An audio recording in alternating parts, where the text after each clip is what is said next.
Pourquoi? Parce que les parents, ce sont des parents biologiques que Dieu a établis sur la terre.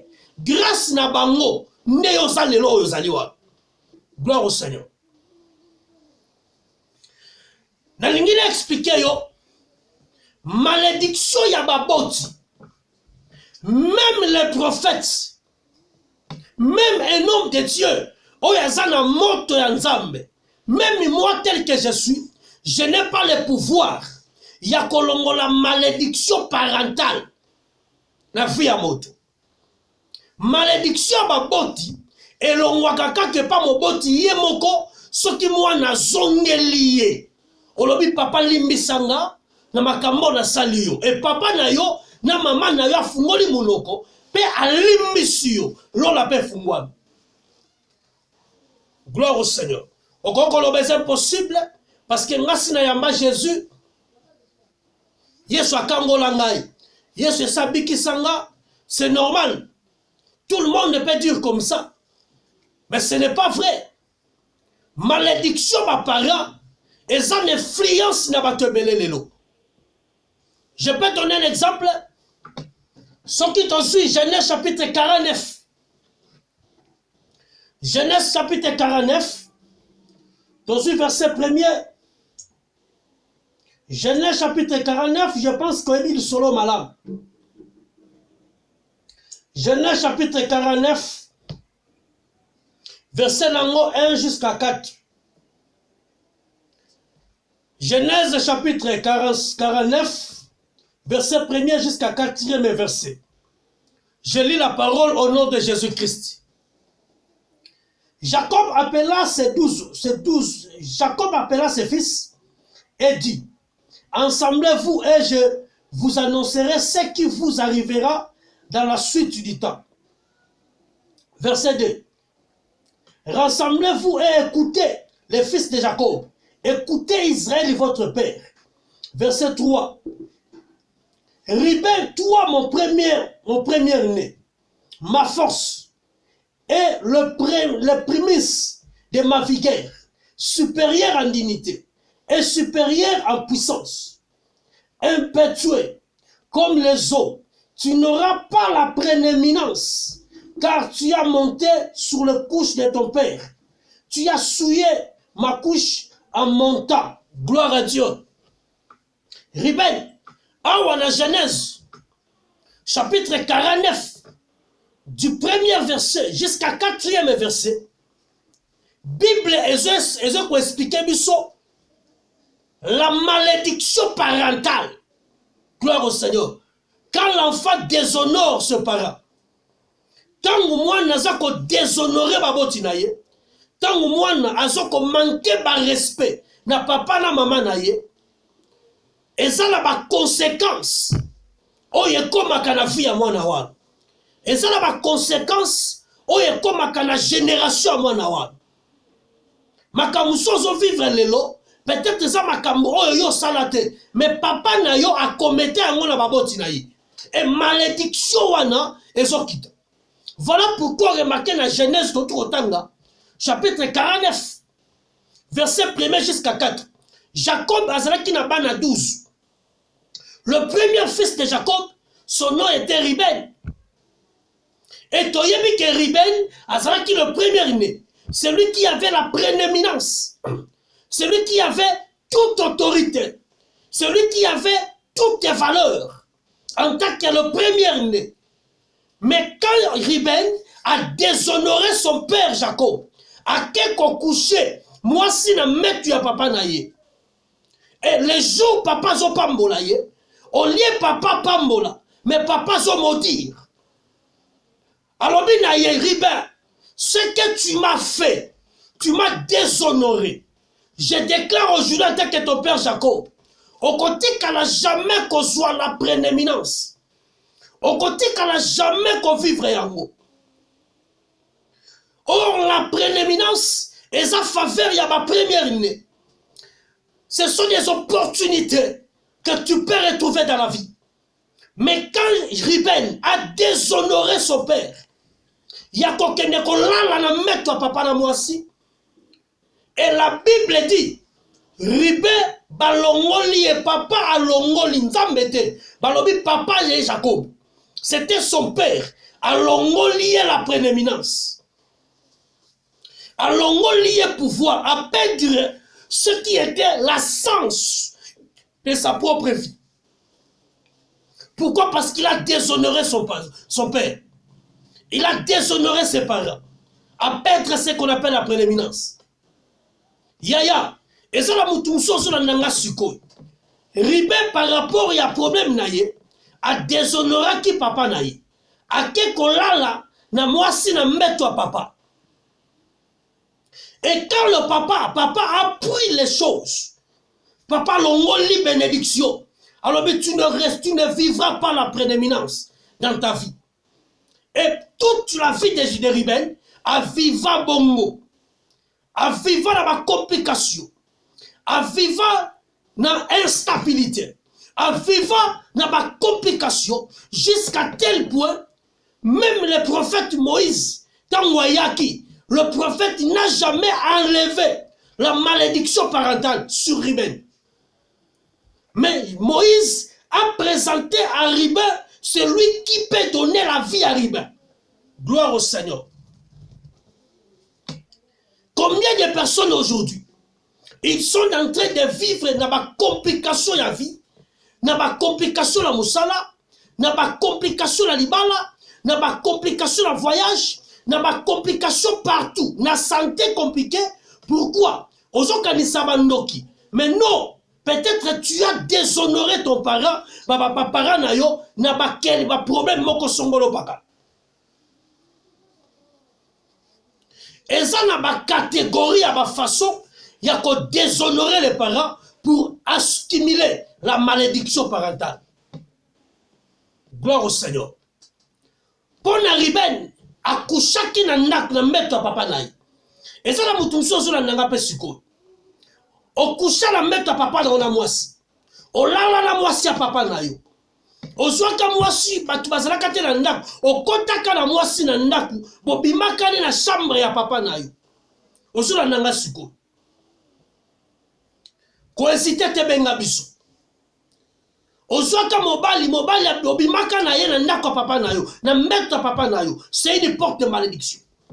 Oyo makamusi ezo simba te na vie na yo, peut-être yo zo comprendre te, mais ils ont une influence sur la malédiction. Parce que si ce n'était pas bon, ce n'était pas mauvais, sur Jacob, alingaki kotike la Ribben la prééminence.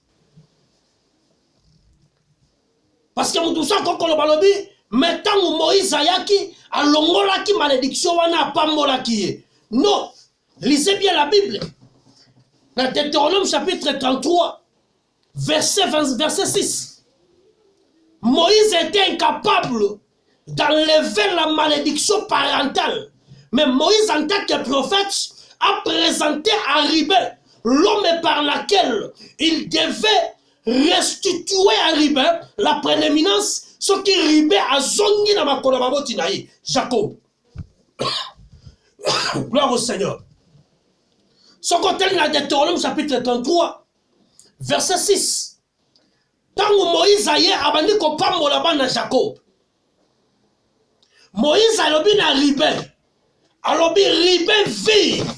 Gloire au Seigneur. Alors Ribben vivre.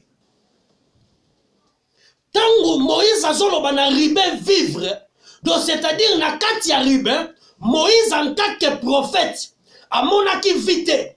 Moïse a vu la mort à l'intérieur de Ribben. Gloire au Seigneur. Alléluia. Merci Jésus.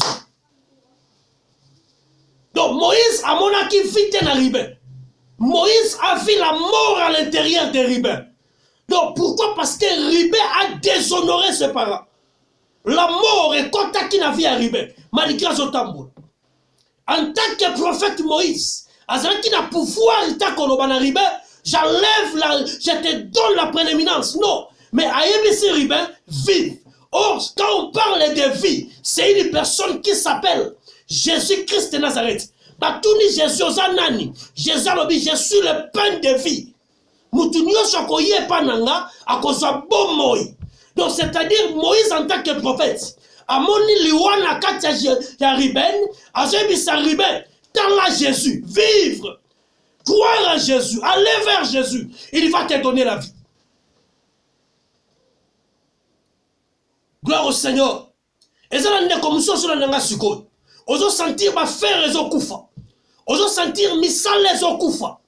Peut-être que la catégorie à batoyo. Ba lala na basa ba papa na bango. Ozo peut-être la catégorie à batoyo. Ba déshonorer ba parents na bango. C'est le moment de dur. Adieu. Seigneur, je viens auprès de toi. Salanga grâce. Salanga grâce. Bible zoloba. Yes, on a dit, venez à moi, vous tous vous qui êtes fatigués, chargés, et moi je vous donnerai du repos. Lisez bien Deutéronome chapitre 33, verset 6. Moïse n'a jamais enlevé la malédiction de parentale. Mais Moïse a présenté la vie devant Ribé. Or, pour Ribé, a soit prééminence. A zongelango, malgré ma présenter la vie. Et senga qui a zonge pas ya Jacob papa naye. A senga bolimbisi, Jacob a limbisai. La bénédiction parentale. Tu ne seras pas béni si tu as déshonoré tes parents. Même aux autres, même aux autres qui ne va pas zonga. Il n'y a pas que malédiction makambo yo sala ba parents na yo. Et ça influence na vie na yo de génération en génération si tu te répands pas. Gloire à Dieu, merci Jésus. Voilà la première catégorie. Premier cas, il y a batoyo, parce qu'on déshonoré, papa na bango.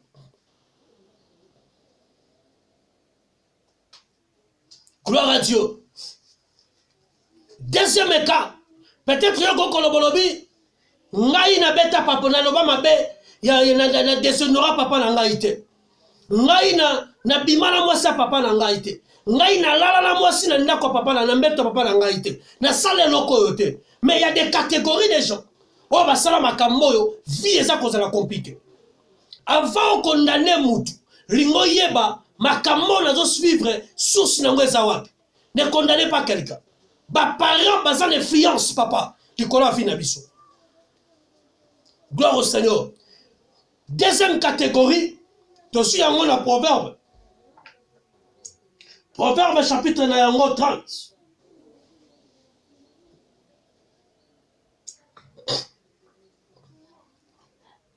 Proverbe chapitre 30, verset 11. Qu'est-ce que dit la Bible? Alors, ezala batu mususu bazotambola na malédiction. Pourquoi? Parce que c'est une race qui maudit son père et qui ne bénit pas sa mère. Alors, ezala race oyo balakelaka ba papa na bango mabe pe bapambolaka ba mama na bango te. Gloire au Seigneur. Donc c'est-à-dire deuxième catégorie, esa catégorie à bateau selon Proverbe chapitre 30 verset 11. Tu as eu l'audace, il y a comme maudire maman na yo, il y a comme maudire papa na yo. Olobi papa na maudire yo. Yeba que malédiction wana oyo yo maudire papa na yo. Eza malédiction na yete. Et kozongela yo. Gloire au Seigneur. Personne n'a le pouvoir de maudire ses parents. Parce que ma papa ozomona wana. Mama oyo kangindo kiwana. Yende mutasala po yo vivre. Yende mutasala po yo koma oyo komi. Yende mutatangisa yo classe. Yende mutu asopa makila n'hôpital po yo bota. Yende mutu asala que même na césarienne anima ba pasole libumu po yo bota. Le loge audace pour prophète a émission que ta mère est sorcière, ton père est sorcier, tu commences à les maudire. Oso maudire maman na yo. Yaya, yaba que tous ces malédictions là, et ça qu'on retombe sur toi-même. Parce que tu n'as pas le pouvoir de maudire tes parents. Parce que bangone, basala qui opposa. Gloire au Seigneur. Voilà pourquoi si vous lisez Proverbe chapitre 20, verset 20. Conséquence ya batu oyo, basako la ke la ba parents na bango mabe. o balobaka mabe ya ba parents. Oh papa wana kuta kufa tako kufa. Na lembie mama wana kuta kufa. Mama wana, papa wana. Balobi tangu yo so maudire ba parents, yeba ke malédiction wana.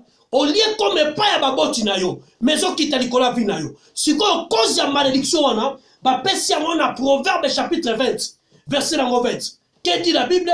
Dans Proverbe chapitre 20, verset 20. La Bible dit oui. Si quelqu'un maudit son père et sa mère, sa lampe s'éteindra au milieu des ténèbres. Alléluia. Dans son dernier chapitre, Proverbe chapitre 20, verset 20. La Bible dit ceci. Si quelqu'un maudit son père et sa mère, sa lampe s'éteindra au milieu des ténèbres. Gloire à Dieu. Alors, soki mutu, azako lake la papa na yo abotaye, mabe. Na mama oya sopa makila na ye na hôpital. Po yo botama, mabe. Balobi mutu wana, mwinda na ye kokufa na kata molili. Mwinda na ye kokufa. Oh, tu es comprendre que tant bazolo ba mwinda kokufa na molili. Eli koloba ete vina yo eza mwinda. Vina yo eza polele. Quand mwinda eza kopela, donc cela veut dire on commande clair, on vivre lipamboli, on vivre bénédiction. Yo na banana yo na génération ba génération. Pourquoi? Parce que ozana maloba ya mabete likola ba parana yo. Mais balobi quand quelqu'un est en train de maudire, balobi mwinda na ye kokufa. Ce qui mwinda kufi, on continue à molili. Donc cela veut dire que tu n'y vois rien. Parce que la lampe est sa fille. Mais ce qui mwinda kufi, au moins sous la moute. Voilà pourquoi sa conséquence. Il y a battu l'élan la vie na moi. Ozalaka la musala madame. Ozalaka na libala ya bien. Mais l'élan libala wa de kufa. Musala kufa. Makamutu kufa. Santé comme maladif. Mais peut-être conséquence nango. Et ça ma parole négative. Ba malédiction yo. Yo maudissa ba parana yo. Pour ba prophète balobaka. Pour ba pasteur ba sakolaka. Tu as pris l'audace de maudire tes parents. Tala yo ba conséquence comme. O komi kobota bana ba kise. O komi vie compliquée. Makamutu ozalaki nango esili. Au lieu banda ko s'inquiéter, retournez d'abord en conscience. Qu'est-ce que tu as fait à tes parents? Maloba nini yo loba ya mabe na baboti na yo. Peut-être yango nde sali ke mwinda na yo, vie na yo est arrêtée.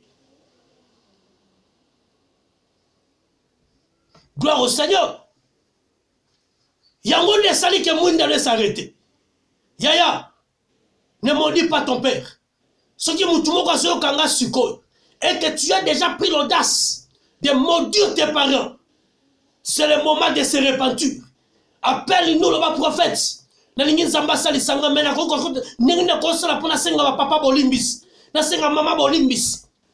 Nous sommes là pour t'aider. Et le Seigneur va te pardonner. Et il va aussi te bénir. Gloire au Seigneur. N'hésitez pas. Ce sont tes propres parents. Bazala bandoki te mutakoko kabolo la bangwazate bangonde basala ki ke poyo vivre. Gloire au Seigneur. Gloire au Seigneur. Peut-être tu as maudit tes parents. Tu as maudit tes parents. Ce qu'on est dans Matthieu chapitre 15, le verset 14. Bible Zoloba. Si quelqu'un maudit ses parents, il mérite la mort. Abi soki mutu moko lakeli baboti na ye mabe. Mutu wana zo vivre azoko bika liwa. Il faut kufa. Tango zolo ba mabe ya ba parents na yo. Tango zolo ba mabe ya mama na yo. Tango zolo ba mabe ya baboti na yo. Osamusi baboti na yo. Yeba ke tango zolo ba mabe wana. Ozolo lakela bango mabe. La mort va entrer dans votre vie. Oh koloba ngana loba mabe na kufa kate comment. Nous avons des morts physiques et des morts spirituelles. Osomona teke makamuno sizo kufa. Musale kufi, libale kufi, ba santé kufi, bana kuluna, mobali compliqué. Oza komi tuna ba question. Ba prophète bazolia yo ka mbongo, ba prophète ba pasteur bazolia yo mbongo, mais bazoko akoyebisa yo te vérité pozonga na nzela. Cause ezali parce que tu as abandonné, tu as maudit tes parents. Retourne vers tes parents, demande pardon. Le ciel va enlever la mort et la vie va entrer dans tes affaires. Gloire au Seigneur Jésus-Christ. Tika nzamba pa molande comme on a conscience qu'abotama na ba parents et que ba parents baza utile pour naie. Que tika nzamba pa molayo. Gloire au Seigneur. Combien de personnes aujourd'hui, ils sont en train de vivre des malédictions parentales dans leur vie. Makambo compliqué. Ma vie est comme compliquée. Tu pleures jour et nuit. Mon Dieu m'a causé. Cause ça parce que tu as maudit tes parents. Maloba nina mabe loba pour la baboti na yo. Maloba nina mabe oyo loba pour la baboti na yo. Ba malédiction nini oyo loba pour la baboti na yo. C'est le moment yaya. La Bible dit, si vous écoutez la voix de Dieu, ne cessez pas vos cœurs. Gloire au Seigneur. Ne cessez pas vos cœurs. C'est le moment. C'est le moment. Alléluia. C'est le moment. C'est le moment de retourner vers Dieu et de réparer avec nos parents. Gloire au Seigneur. Koufe continue musala na yo. Koufe continue kobota. Koufe continue misala. Makamunyo so ayezo marchete. Ozolo banani akangingai. Mutakanyo azate. Mais est-ce que toi-même, ma parole ni na mabe, oyo prenez ça likola papa na yo, na maman na yo. Yaya zome mi conscience. Mama onozo finga wan. Mama onozo la kela mabe. Yende mutasala kipo yo botama. Anima konyo kwa mateka makala. Na samo ya mema ona mukongo. Azo tambu sa mapa. Po yo Blandine. Po yo Jean-Pierre. Okoma oyo komi lelo. Mama wana teka liputa na ye. Po yo vivre. Okota hôpital mama wana lala na yo. Papa na yo ozo négligé. Asala ki sentinelle po yo vivre. Asala ki domestique na ndako batu même bana mususu ba finga ye po yo vivre. Mais lelo papa koma mabe. Lelo papa na yo koma objet critique po na yo. Po prophète aloba ke mama na sala ndoki. Obosani bolamu nyoso. Obosani ba sacrifice nyoso papa sala. Obosani ba sacrifice nyoso mama sala la yo. Uto sala ki bébé na ajo komi lelo yaya. Mutema mabe ya nini? Prophète a tche yo wapi, pasteur a tche yo wapi. Oyina baboti na yo tina niveau yo. Soki yo zala ki na bo, soki ba boti wana, ba permetta ki yo zala na bo moite. Ba kang mama kanga ki makolo na ye na césarienne wana yo kufa. Est-ce que pasteur a nyako zo lelo? Sois conscience ma soeur. Sois conscience mon frère. Dans la vie ma parano ba so vivre. Mais dans la vie aux hommes et pasteur. Dans la vie aux hommes et ma camarade. Nous sommes pasteur dans ce pays là. Mais ma parent na yo ba bota yo. O sundo la bango lokola ba exista kate. Lokola bazala banate. Attention meninga chip. Mais si tu n'honores pas tes parents, c'est inutile. Yaya, retournez vers tes parents. Zongela ba boti na yo. Kanisa bolingo yo balakisa ka otango zalaka mwana na ajo komi lelo osumela mama na ona maboko na bilamba mama pangusaka yango osanzela papa la bilamba na pantalon papa pangusaka yango mais lelo yo obosani nyoso wana po balobi ke baza bandoki ozola na ndako kitoko mama nazo telenga na libanda na bikoka. Papa na komi manjani ga bota yote. Batu bazo tango ba komba minene me ba parana yo ta la vie bazo mener. Yaya, c'est le moment de reconnaître les bienfaits des parents.